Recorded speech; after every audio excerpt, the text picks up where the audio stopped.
Film dimulai dengan berlatarkan sebuah kuburan yang sangat sepi dan menegangkan. Terlihat ada jenazah perawan yang digali dari kuburan oleh seseorang. Kemudian rambut jenazah itu digunting lalu dibawa.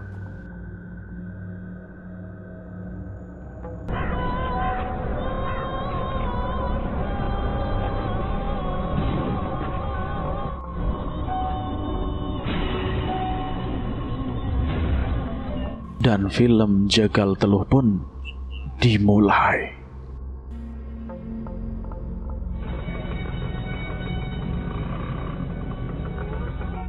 Film berpindah kepada seorang wanita bernama Mahira. Ia berjalan sendirian dengan penuh rasa sedih. Karena Mahira tidak rela mantan pacarnya yaitu Aldo hidup bahagia bersama keluarga kecilnya.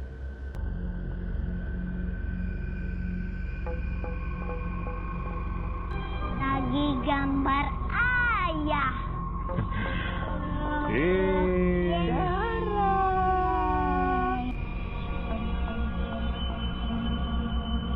Saat dulu Mahira dan Aldo sempat berpacaran, tetapi Aldo pindah dari desa tempat mereka tinggal. Kemudian tiba-tiba ia menikah dengan perempuan lain dan kini sudah punya anak.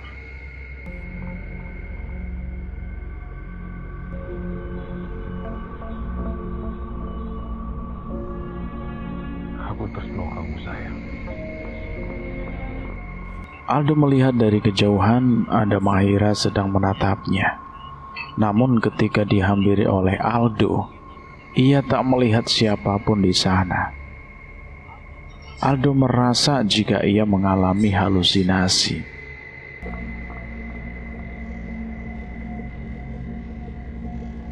Sementara di sisi lain, di sebuah desa ada seorang wanita yang bernama Saidah. Wajahnya yang buruk rupa membuat dirinya sering diolok oleh pemuda desa. Bahkan tak ada seorang pun yang sudi mendekatinya. Lihat tuh mukamu, jelek kayak gitu. Aku tuh jijik, tau gak?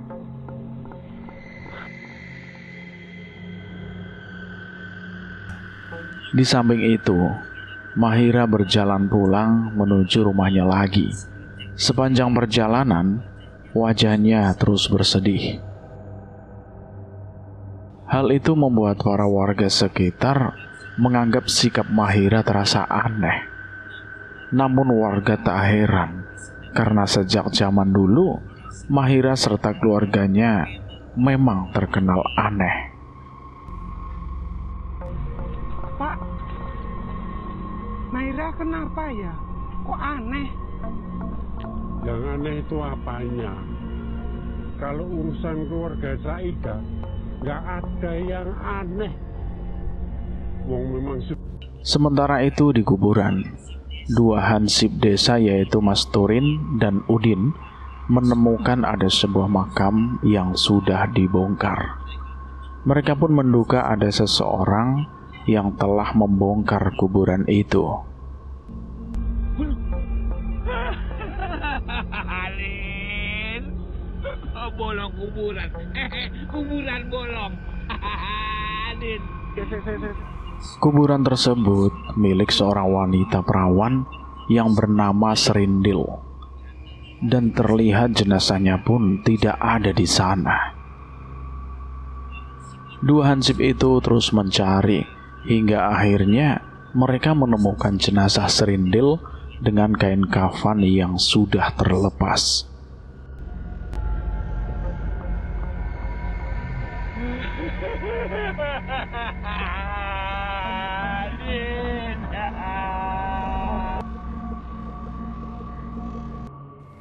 Jenazah Serindil kemudian dimakamkan kembali seperti semula oleh para warga desa.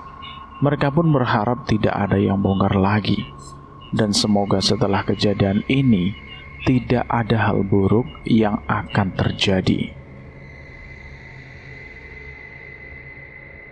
Sesampainya Mahira di rumah, ternyata ada Saodah di sana yang ternyata mereka adalah adik kakak.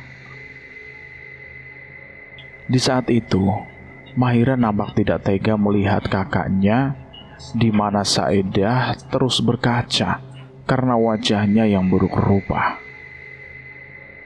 Pada saat itu kita pun mengetahui jika Mahira lah yang telah membongkar kuburan Serindil lalu mengambil rambutnya. Ia mengambil rambut itu untuk menolong kakaknya supaya ia bisa pergi berobat ke rumah dukun. Nanti malam kita jadi kompak. Malam harinya, Saodah datang ke rumah dukun yang bernama Ki Ageng. Ia sudah merasa lelah hidup dengan wajah yang buruk rupa. Ia minta sang dukun agar wajahnya menjadi cantik paripurna. Bisa melakukan ritual seperti yang kamu inginkan, Duk. Tekadku sudah bulat, Ki.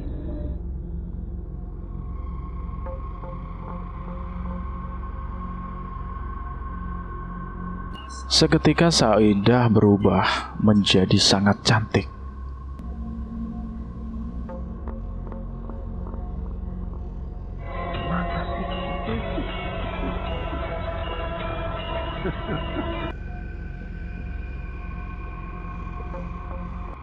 Keesokan harinya, kita diperlihatkan kepada Bapak dan Ibu Kades. Di hari itu, Pak Kades memperlihatkan wayang terbarunya kepada sang istri. Ibu Kades lalu memberikan segelas es teh manis hangat. Namun seketika, teh itu jatuh secara tiba-tiba. Hal tersebut membuat Ibu Kades merasa tidak enak. Ia merasakan seperti akan terjadi sesuatu yang buruk. Atau mau ada bencana ya, Pak?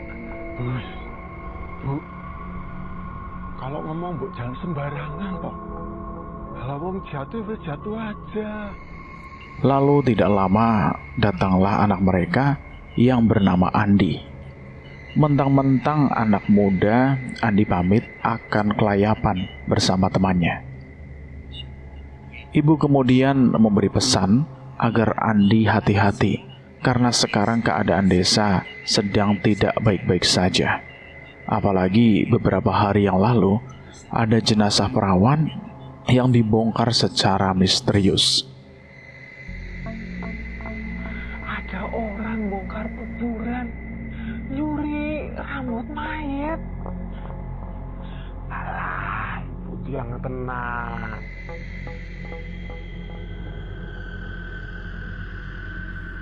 Andi kemudian mendatangi teman-temannya yang ada di pos desa. Di saat itu, mereka semua melihat sosok Saedah yang sedang lewat. Seakan tak percaya, para pemuda itu terasa terlena karena melihat Saedah berubah menjadi sangat cantik. Tahu nggak? Saedah sekarang cantik banget, Dit. Saedah yang dulu sama sekarang tuh beda. Yang sekarang tuh cantik banget. Ya kan? Ya. Saedah sangat senang sekali karena sekarang semua warga telah mengakui kecantikannya. Ia tidak akan dihina seperti dulu lagi. Andi yang awalnya bersikap kasar kepada Saedah, kini malah datang untuk mendekati. Dulu yang awalnya benci, kini berubah menjadi cinta. Andi datang ke rumah Saedah saat itu, berusaha untuk mendekatinya. Namun Saedah tidak ingin berpacaran. Saedah minta untuk dinikahi.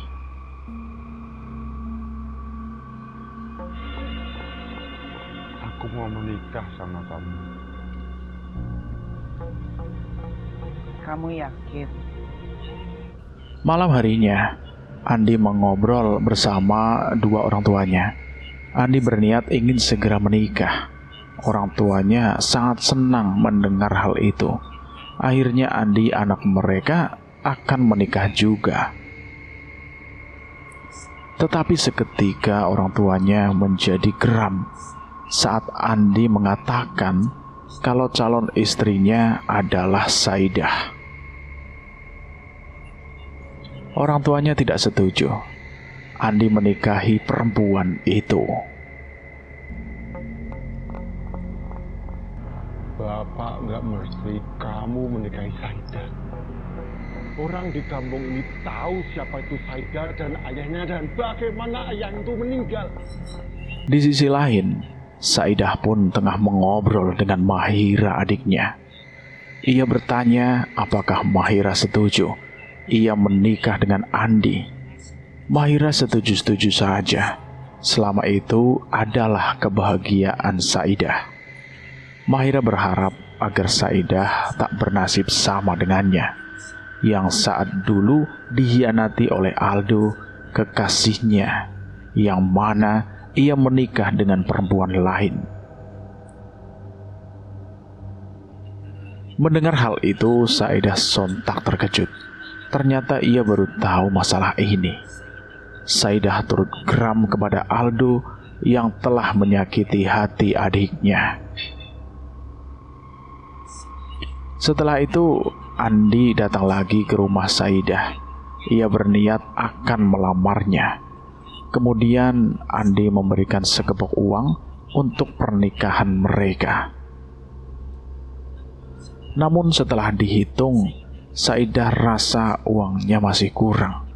Andi berkata tenang saja.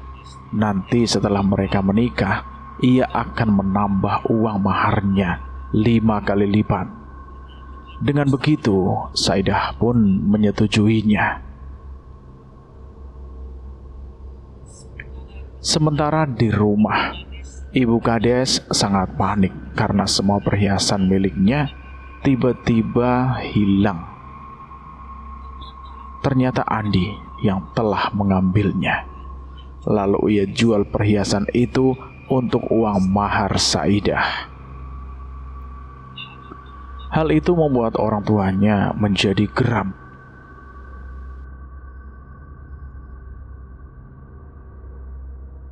Keesokan harinya, ternyata Mahira memiliki bakat untuk menari, sehingga ia membuka kelas untuk mengajar anak-anak desa untuk menari. Saat itu, salah seorang anak mendengar sesuatu di dalam rumah Mahira. Tepatnya tempat berasal dari kamar Saidah. Dan di dalam kamarnya, Saidah sedang makan sesuatu yang terlihat menjijikan. Beruntung Mahira mencegah anak tersebut untuk masuk ke dalam kamar. Berbicara tentang anak kecil, Saidah jadi teringat dengan masa lalunya, di mana saat ia masih kecil, Saidah tanpa sengaja menabrak tetangganya saat ia bermain sepeda. Tetapi naas, Saidah mendapatkan pukulan dari tetangganya itu, hingga wajahnya terluka parah. Oleh sebab itulah, Saidah tumbuh dewasa dengan wajah yang buruk rupa.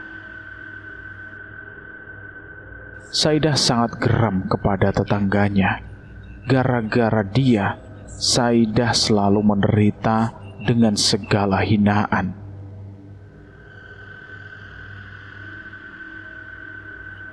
Lalu Saidah datang lagi ke rumah dukun. Ia minta Ki Ageng untuk membunuh tetangganya itu. Sang dukun lalu menyuruh Saidah untuk makan rambut terlebih dahulu. Iya, rambut jenazah itu, agar santet yang bernama Jagal Teluh itu dapat dikirimkan kepada tetangganya. Punya lagi.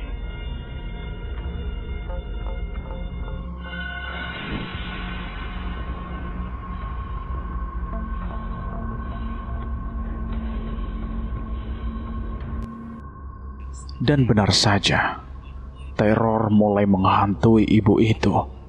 Pada awalnya ia sedang asik menyantap semangkok mie instan rasa kari buaya. Tapi seketika mie itu berubah menjadi cacing. Tidak lama kemudian, seketika tubuh itu pun menjadi kaku. Rasanya seperti terikat. Ketika dilihat, ternyata ada rambut panjang yang mencengkram kakinya. Ibu itu akhirnya tewas mengenaskan dengan mulut yang mengeluarkan banyak rambut.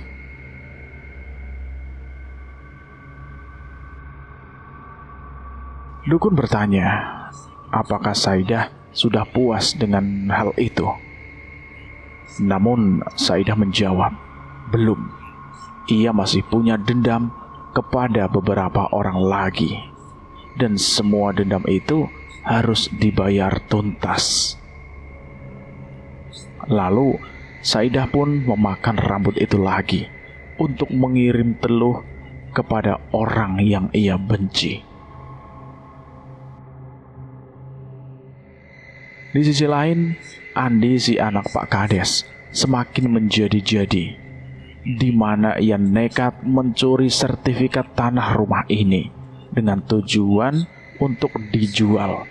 Semua itu ia lakukan agar bisa menikah dengan Saidah. Bahkan ia sampai durhaka kepada kedua orang tuanya. Namun tidak lama, tiba-tiba saja Andi terkena jagal teluh, di mana ada rambut bergeringai di dalam tubuhnya. Hal itu membuat Andi seketika tewas secara mengenaskan. Mungkin Saidah punya rasa dendam kepada Andi, karena sejak dulu Andi adalah orang yang sangat sering menghinanya.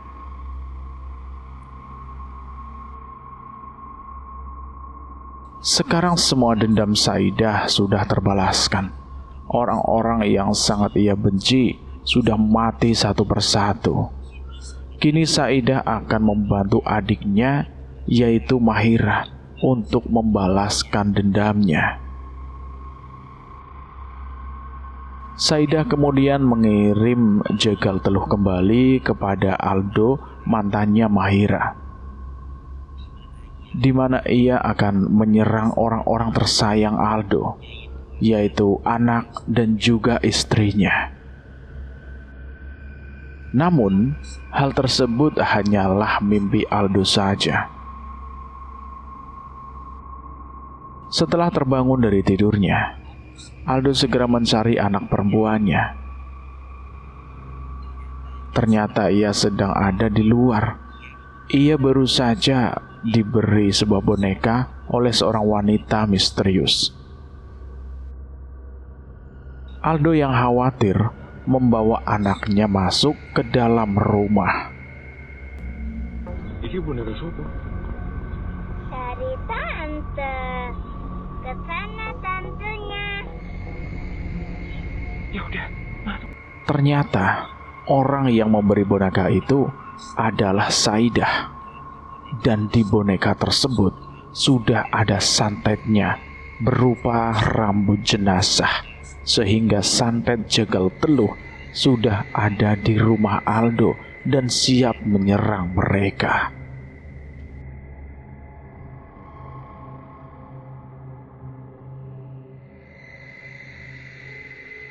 Saat tengah malam, Aldo terbangun dari tidurnya karena ia mendengar teriakan anaknya.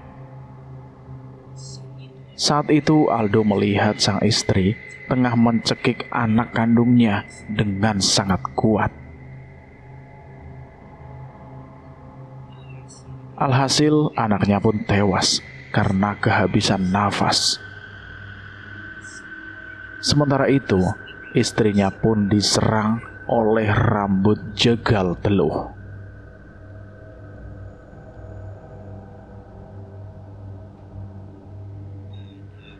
Pada akhirnya, sang istri pun turut tewas di malam itu.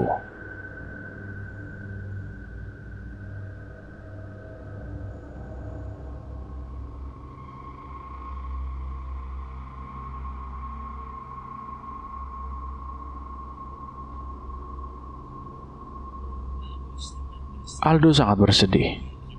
Ia tidak menyangka akan ditinggal pergi oleh kedua orang tersayangnya secepat ini. Aldo menjadi curiga, pasti ada sesuatu di balik kematian anak dan istrinya. Ia menduga ada yang mengirim teluh atau santet kepada keluarganya. Aldo bersama sahabatnya kemudian pulang ke kampung halaman. Aldo berniat mencari seseorang yang pernah punya masalah dengan dirinya. Mungkin orang itu sakit hati dan memberi teluh kepada keluarganya.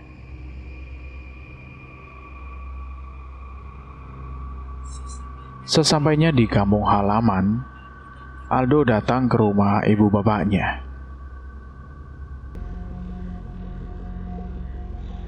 Aku nggak bisa maafin diri aku sendiri. Aku harus selesaikan yang pernah aku mulai. Secara mengejutkan, kondisi bapak ibu Aldo sudah parah. Mereka berdua sakit dan tidak berdaya. Ternyata mereka pun terkena jagal teluh juga. Ibu.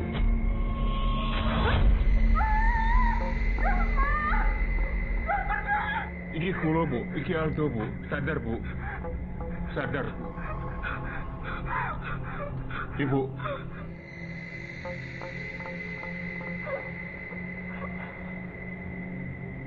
Apa sih yang terjadi?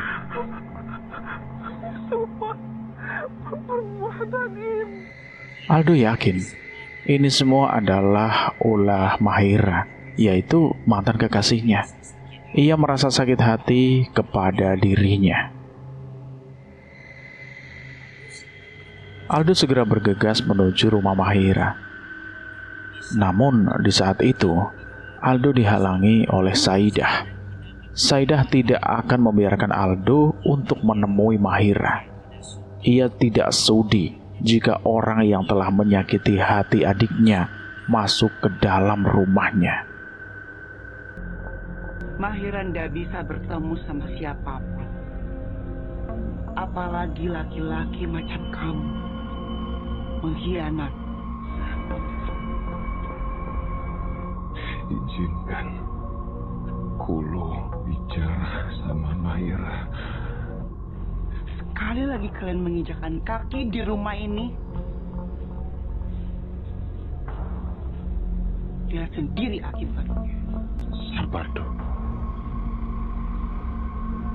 Ini bukan waktu yang tepat untuk ketemu sama Mahira.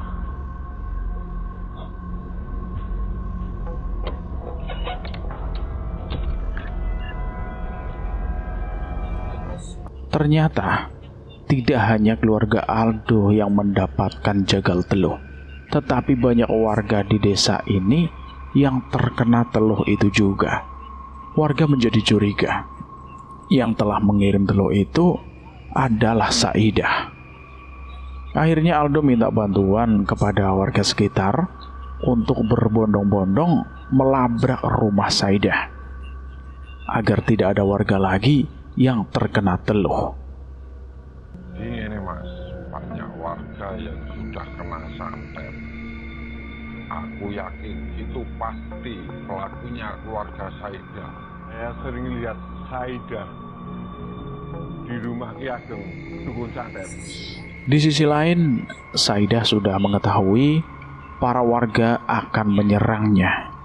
Dan ia pun telah memanggil Ki Ageng, dukun langganannya itu, untuk melindungi dirinya dari amukan massa. Sebelum warga datang menyerang, Ki Ageng menyantet mereka terlebih dahulu dengan santet jagal teluh. Satu persatu warga pun diserang oleh santet rambut itu.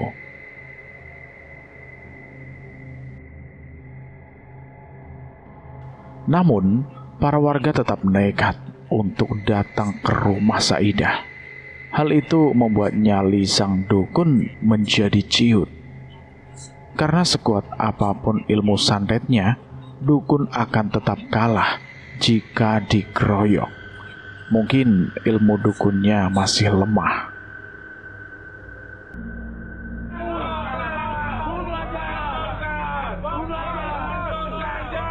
Saat semua orang sudah ada di depan rumah Saidah, dukun kemudian mengancam siapapun yang berani masuk ke dalam rumah, maka ia akan langsung mati.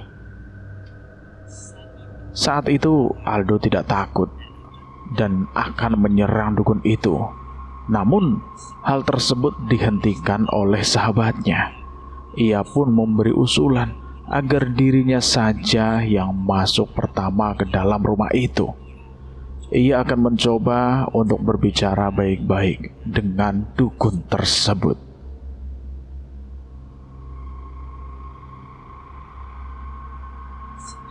Setelah masuk ke dalam rumah itu, Naas, sahabat Aldo, malah ditusuk perutnya.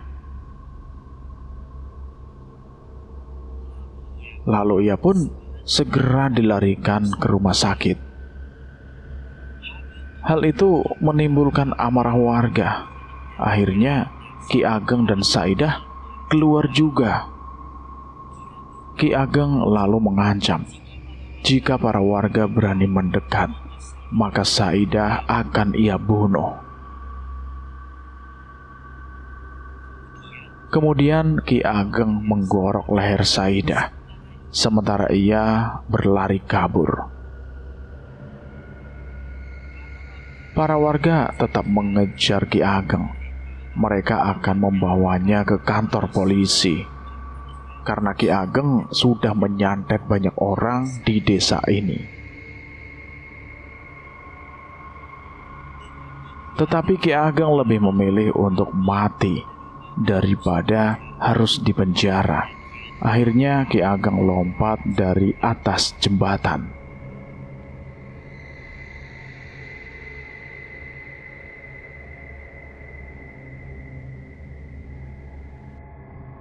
Kemudian film berpindah kepada Mahira yang tetap tenang di dalam rumah sambil menari-nari. Lalu terlihat di atas kasur ada sebuah surat wasiat serta banyak foto para korban, termasuk Saidah dan juga Ki Ageng.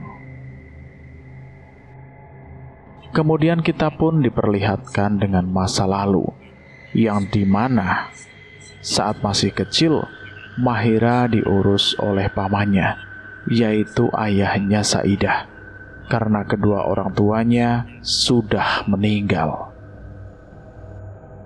Sejak kecil, Saidah selalu jahat kepadanya, tetapi Pak Le selalu berbuat baik.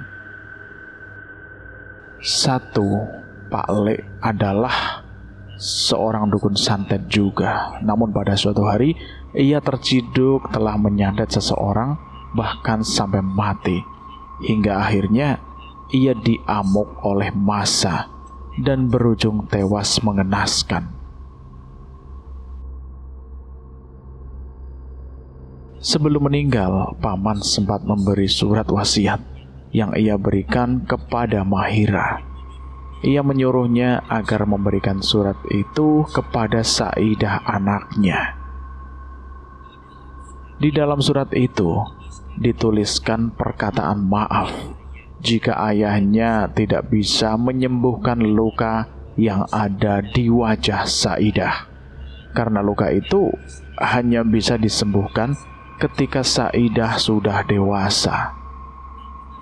Namun ayahnya sudah tahu umurnya tidak akan lama lagi, dan ia sadar tak akan bisa mendampingi Saidah sampai dewasa.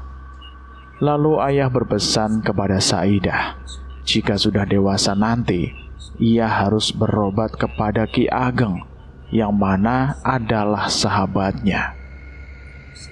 Namun sayang, Saidah tak hanya berobat saja, karena sejak dulu sering dibuli, diolok-olok, dihina, dipermalukan.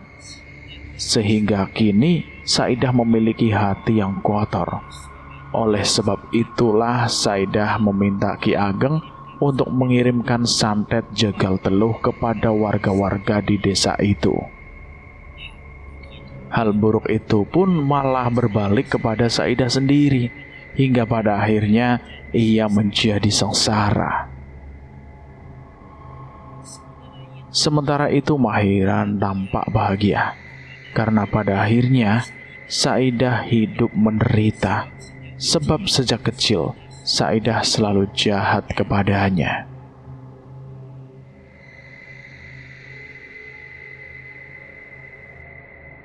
Lalu film diakhiri dengan sosok hantu Serindil, jenazah yang kuburannya digali oleh Mahira di awal film tadi.